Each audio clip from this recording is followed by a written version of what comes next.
Hey everybody, welcome to GTM Secrets. Stephen Lowisz here. We talk about everything in go-to-market, RevOps, sales, marketing, content, demand gen, even had a CIA agent on here. You name it, we've probably had somebody on. Today I have Matt Charney, and it's interesting because your company just made some pretty big splashes in the last week or two regarding buying TikTok. Now, we're not going to get too into that because I doubt that there's much that you can share. But Matt, you have a very interesting background. I don't want to ruin it. So mind giving a little bit of background on yourself, man? Yeah, I actually think I ruined it, right? Which is why I'm here talking to you, right? So I'm kidding. So just by way of background, I have a screenwriting degree from the University of Southern California and actually started out in like talent and development, which means something completely different in the entertainment industry. I didn't know that recruiting was a job until I saw a Craigslist ad looking for talent scout. Obviously, like all job seekers, I didn't read the job description. It turns out that like it was a recruiting firm insurance. And I'm like, okay. Weirdly enough, I was like, well, I can either take this job and get off at 6 o'clock, not have any work to bring home and have time to write, or I can work at like CAA and get paid minimum wage and no time. So I was like, yeah, cool. I'll sell jobs. That sounds like an easy thing that everyone needs, right? And that turned out to be relatively accurate, to be honest with you. So that little company became Manpower's RPO. So I was one of the first hires in there.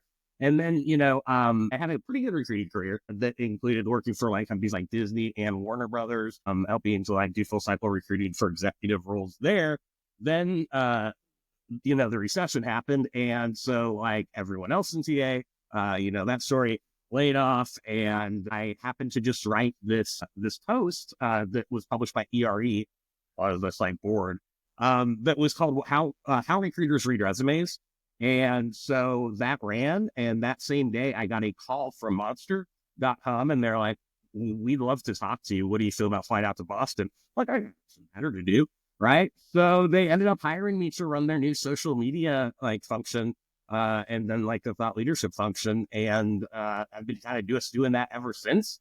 So in as much as I have a background on the content side, that's really led me into being exposed to a lot of other areas of like marketing and a bunch of different sizes of companies. So, it's always up until very recently, like in the last couple of weeks, been purely focused on HR technology. But I think that domain expertise is the solid foundation that unifies everything. I got to go back to something you said, which is recruiting is easy. I got to put a caveat in there. I spent 5 years in talent acquisition. It depends on what role you're sourcing for in the company. And there's a lot of variables. Some are a pain in the butt. Well, let me rephrase that. So recruiting, when you say, hi, this is Matt with the Walt Disney Company, or hi, this is Matt with Warner Brothers Studios, is actually pretty easy. I can also caveat that by saying recruiting is easy, hiring is hard, right? That's fair. Yeah. Very fair. So I find this very interesting. You accidentally got into recruiting. So did I, and it's because my family owns a large being relative recruiting company, and my dad fell into it on accident. Then you kind of fell into marketing off of one post picked up by ERE, which for those that don't know is a big HR publication primarily. And now you're the marketer, the sole marketer for employer and recruiter.com. And Bounty Jobs and a few other brands, yeah. I didn't realize Bounty Jobs was you. Yeah. Well, so we acquired them in November, and we just acquired Bench Accounting as well. So again, they do a brand, but I'm the sole person on the marketing side there too. So all of those companies, they don't have their own individual marketing. It's you. Yeah. At this point, yes. So I should again put an asterisk with that by saying that I do have one person who came over to the Bench acquisition with a marketing ops background, so helping me with the CRM stuff. But when it comes to any sort of brand, go to market events, all that, we'll say I don't get a lot of sleep. Not many people I know work more than me. Being a startup founder, 80-hour weeks easily. I used to do 100 plus. You're the only guy that I can think of off the top of my head that's got more on their plate, man. That's freaking nuts. Yeah, it is. It's not what I signed up for at all, by the way. but I'm on like a rocket ship and it's really cool. And I'm going to keep riding it. And hopefully, I can get help. But the thing is, we haven't needed it. So it's hard for me to make a business case. So bench has a name, recruiter has a name, employer has a name. How do you let's start here. Forget even managing for a second. How did you build any of these brands? I realize you do acquire bench, so let's toss them out. Mm-hmm. How did you grow these brands and have the presence that you have for being such a tiny company? And this is probably not something marketers would love to hear, but I think that people really tend to conflate like brand name and also authority. And I'll give you an example. Employer.com is the best example. That domain name has been sitting registered for sale for over a decade. And so as we at recruiter.com Ventures, which is the kind of holding company, wanted to match kind of what we were doing on the TA side, on the employer side. So things like PEO, payroll, all of that fun stuff that if you're in recruiting or marketing, you're probably like, back office. So basically it came down to this. I have limited bandwidth and I could either, there's some internal discussion. I can, buy bench HQ or employerhq.com or .co or whatever various, and then build out a brand, which is an expensive and timely exercise. Or we could just buy the domain name from the third party service and have a brand. And so as it turns out, that works. Are you allowed to divulge how much that domain was? It was around 400,000. Not bad, actually, for the branding associated with it, but a pretty penny nonetheless. Yeah, absolutely. But I think like in aggregate to build up to where we are now would have cost far longer. It's certainly taken a lot more time and headcount. So I can't say that it's been the worst strategy in the world. No, I got to give you props there. Now, before the last couple of weeks, when your CEO has been in the news left and right for talking about buying TikTok, let's take that buzz or virality out of it. Having a domain is great, don't get me wrong, and I got to give a lot of credit, I would assume, to that. I mean, that's what you're telling me, but how did you grow it into something that actually matters, right? So I could tell you about employer and recruiter.com long before you and I connected. I didn't necessarily know exactly what you do in all fairness, but is it ads? Is it content? Like, how are you driving so much awareness? So I think that there are basically two major areas of focus. So fortunately, between myself and certainly my CEO, we have very large presences on social media, pretty active followings. Jess in particular on X has a lot of followers in reality. And me, I have like, somewhere like 200,000 followers on LinkedIn. So like with my 20,000, I'm going to time out and say that in like $1 might not buy me a cup of coffee at this inflation rate, but I don't understand the purpose of having LinkedIn followers, but I'm glad I do. Question mark. But all I say, we had pretty good built-in presences, right? And then certainly Jesse has a certain amount of authority and connections, largely like the Silicon Valley startup side. Obviously, I am coming from the TA analyst, HR analyst sort of space. So, I have pretty good Rolodex as well. And so I think like just being able to combine those two networks has been largely helpful because, the people who generally tend to amplify are people we've known for a while. So that's number one is just, sharing stuff on social, getting it out there. And the second is pretty easy. It's been to differentiate ourselves. And so the way that we do that has been largely PR, right? And so I can't say that's necessarily an intentional strategy. But, and I will disclose this, despite the fact that Bench, for example, like we acquired them, I have no experience with that domain, right? And by domain, I mean bookkeeping and accounting. Obviously, if I did, I wouldn't be doing like this, but I can't add. So, but all that is to say, like, I didn't know that this entity existed before I got a call at around 12:30 on December 20th, 12:30 a.m. being told, hey, we're buying this company, draft press release. They're the ones that just went out of business, right? Then you swooped in. They didn't go. So they declared bankruptcy, but they didn't actually go out of business. So bankruptcy, this is public entity. Those proceedings are going on independently, but we have their assets. And the reason we moved so aggressively is so that they didn't have to shut down their server or there wasn't a loss of data and all of that stuff, right? So So we moved really quickly. But despite the fact that for myriad reasons, and if anyone who's listening to the show is interested, I'm sure that it'll search for our work. The publicity surrounding this acquisition, which none of us really had any sort of, let's say, tons of domain awareness of, right? So we're just kind of walking in thinking this is fundamentally a really good business, good client list, and the financials are sound. We've had 2 law firms look at it, went through our normal due diligence process. And, then we've gone from having to do QBRs with like enterprise HR leaders to having to like basically work with like 12,000 small businesses. That's a very, very different exercise. And the dependency on this single piece of technology is much greater than I think any of us probably anticipated, right? Like, my applicant tracking system doesn't work. Like, yeah, it sucks, but like you and I both know we're probably not going to like lose out on a lot of candidates if that goes down for 24 hours. You can't get to your bookkeeping and your GL stuff, a little bit bigger problem. So one thing that we did figure out is, in all of the calls that I was getting, and by the way, this was pre-press release. So lesson number 1, stories that media actually wants to report are never anything that's going to be covered in a press release or directed. Like it's never at. They're like, oh, great. Thank you for that story idea. I would love to contact your executive to get your views of AI. Like that's never.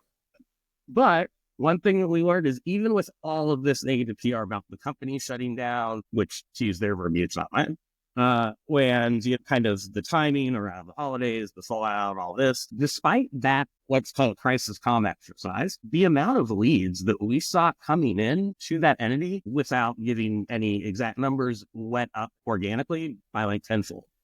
Ooh, okay.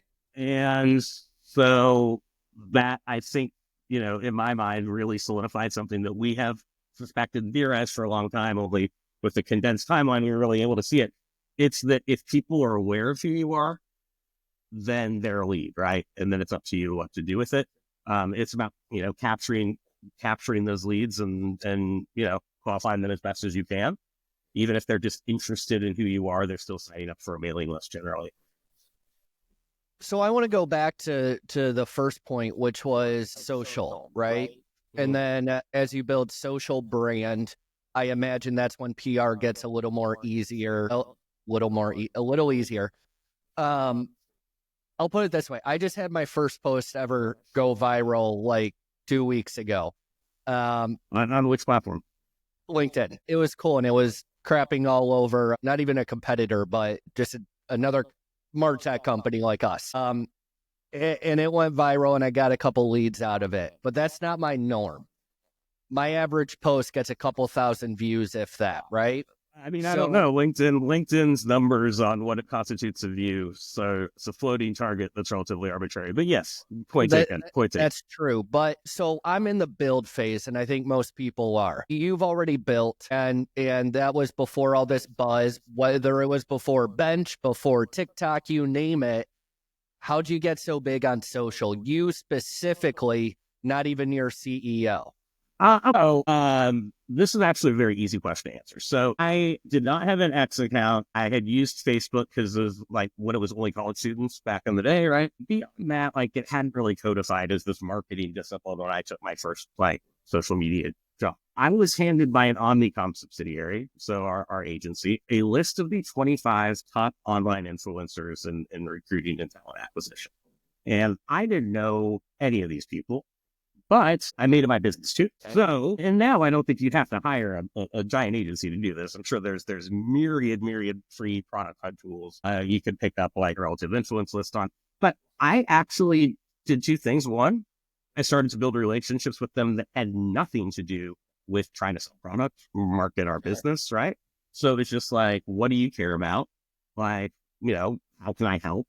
And, that has led itself to doing stuff like helping to produce a Twitter chat when those were a thing for entity that had a few influencers behind it, or, trying to stop guests for, at that time it was called Blog Talk Radio, the OG podcast, right? Yeah. And so in doing that, I was able to build very good relationships with my fixed list of people who obviously were ones who are the nodes by which networks and applications happen. And then when we actually had to start, and I'd say that took like 6 months, maybe. Oh, the other thing I should point out that people love you for, if you want to get on somebody's radar, is sharing or engaging with their content. So I had at the time, a Twitter list, and then also LinkedIn notifications sent for like all updates from every single one of those people. So I would very deliberately engage with their updates, which not only moves your brand up the timeline, or, algorithmically makes it more prominent, but also, people recognize it. If I have like a bunch of people just like everything I tweet, and I don't know who they are, but if I were to ever meet them, I'd be like, thank you very much, right? So it's Some very, of them very are now easy. bots. No, I'm talking about ones that are like an obviously AI, like, Asian cartoon. No, but like, and that happens relatively regularly. People be like, I follow you on Twitter. I'm like, who are you? And I'm like, you do. Thank you. You have excellent taste.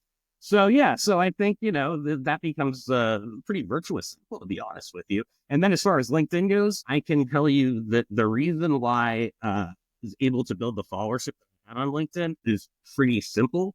And that just had to do with the fact that before LinkedIn, and I don't know how it's like transferable, before LinkedIn decided it was a content publisher, it was the job board. And one could make the argument that it still is, but with a fixed audience and Microsoft ads, right? So, been using it to share information and updates that were germane to the people I cared about, as opposed to, at the time, sharing open jobs or asking, like that was predominantly what people were doing.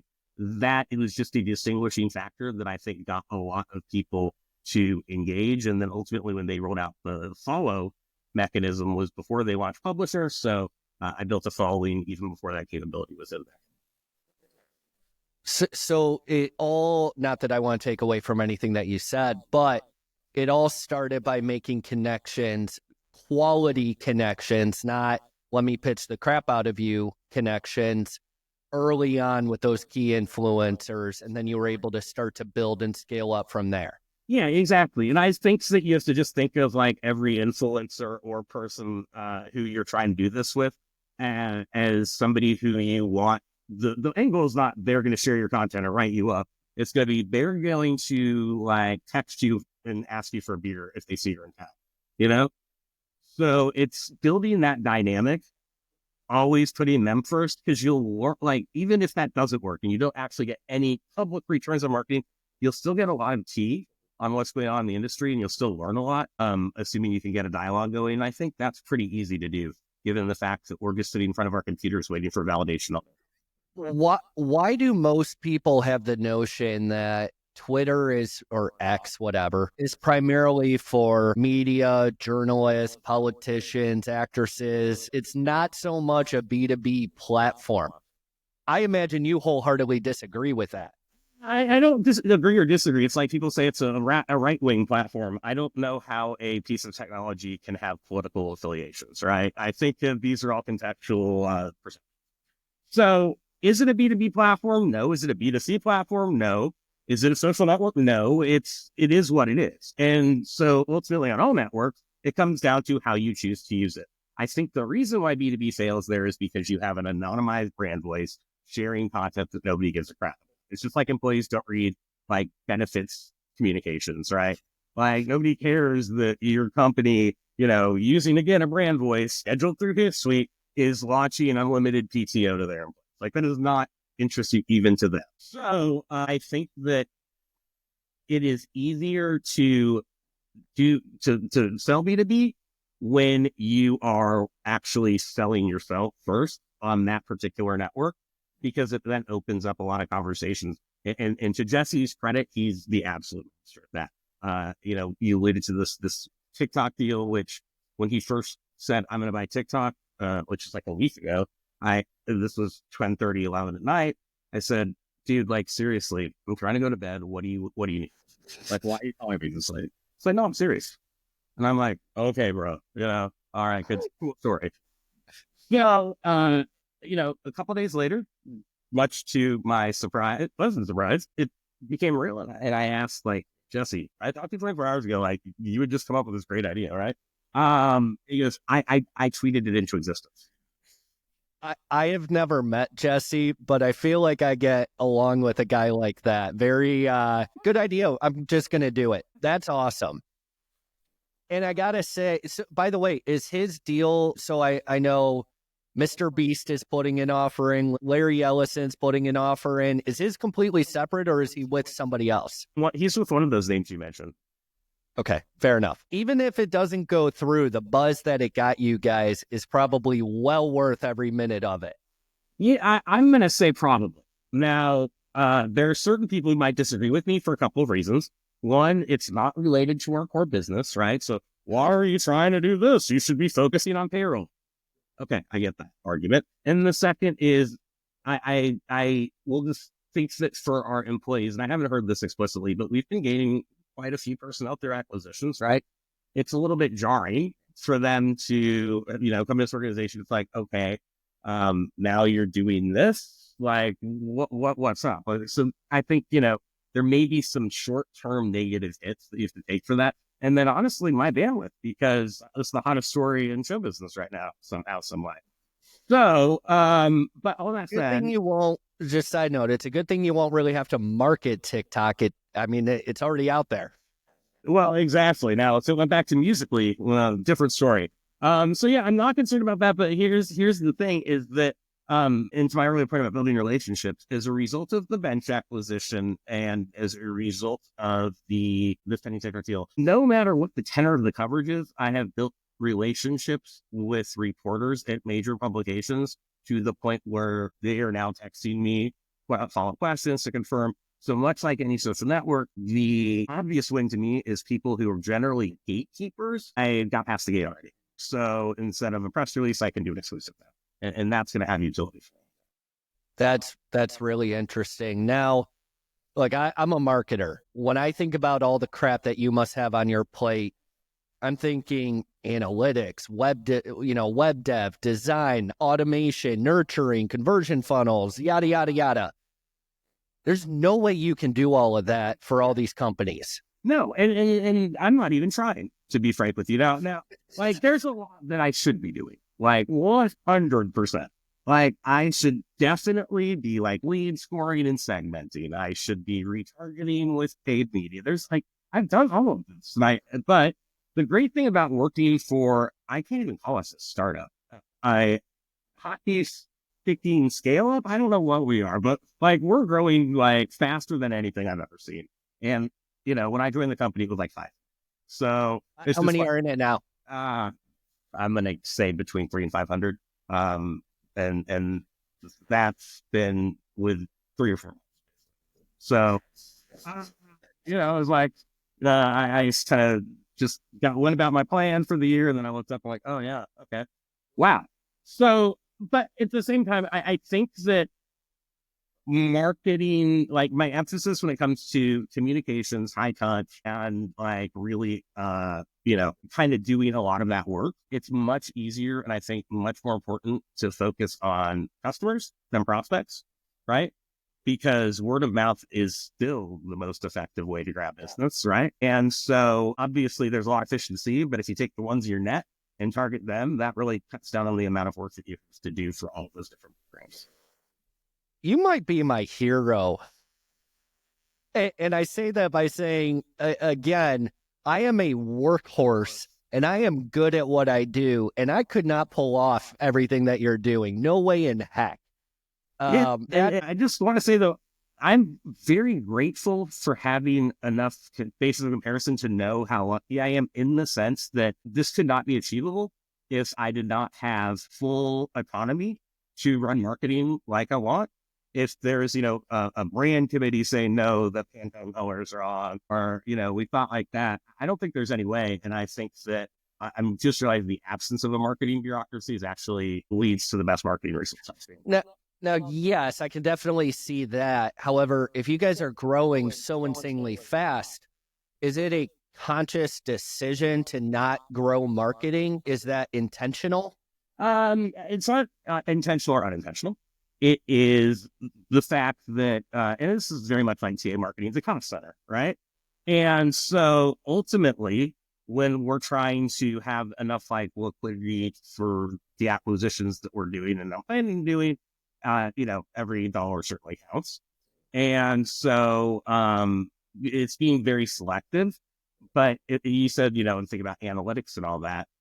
My true north is, on the one hand, with customers is like renewal and NPS, right? And on the other, it is like net leads in or deal size. So all that is to say, I cannot make a business case for adding more resources other than like, yeah, I could use some sleep, would be great one of these days. But like, as long as those like arrows are going up and everything's green, then I can't pull money out of the kitty to be like, yeah, it'd be really nice if I had somebody do a newsletter every week. So I think it's just a matter of making choices. Fair enough. You're doing so well. Why add more cost center? I get that, but that sounds kind of horrible from your perspective, not from a business perspective, but from workload perspective. I hear you. Yeah, the thing is that at the end of the day, I can always get that resource. I could always add to the team, but I'm building capital in terms of my asks. And the more work I do now, the more of that capital I'm essentially stitching, as opposed to, oh yeah, I really need this expensive SaaS subscription. And then Hey, don't knock Martech. No way. Like, we sell SaaS products too, by the way. I know. I can either choose like an annual license where I'm going to really struggle to show value, or hold that ask and get the bigger prize behind door number 3. And that's just how I'm thinking. I got you. That's very fair. So I want to wrap this up with a question that probably varies on a daily basis, but with managing all of this as a solo marketer, what does a day in your life look like? Yeah, so there is a lot of variance, but essentially it looks like, first off, being able to know what's going on in the industry, right? So voraciously reading it first to know if there are any opportunities, what we need to respond, what we have to form an opinion on. It's doing, weirdly, a lot of founder conversations, which are, I'll do briefings with companies, or I'll do the product demos, where I'll have an executive and then somebody in product walk me through them, which not only lets me see like what other companies are doing and be able to like recommend both partnership and then also to our customers, making buying decisions. So, I think just building out a lot of that is something that not a lot of people see, but certainly, we act as a resource to the market when people are purchasing HR technology. So a lot of focus on that. And then also just making sure that I'm monitoring everything from LinkedIn to Reddit to see where I can jump in and add value. We do a lot of like co-marketing stuff. So this is a great example, right? Of something I do, webinar for another company, lots of trade shows, and by that I mean speaking or coming in as media analysts, which obviously we're able to do. And so, yeah, I think that's really it, is just making sure that I am on top of the industries that we're serving, and I know where those opportunities lie, and I'm able to look at the products that are driving that hype cycle as much and become as familiar with those as possible. I'd say that's kind of the fun. What's interesting is it is indisputable that what you're doing is working. But from a typical business perspective, nothing that you said is actually quantifiable in terms of how much revenue did Reddit bring in indirectly because they saw a post a week ago and now they're on your website 3 times, etc.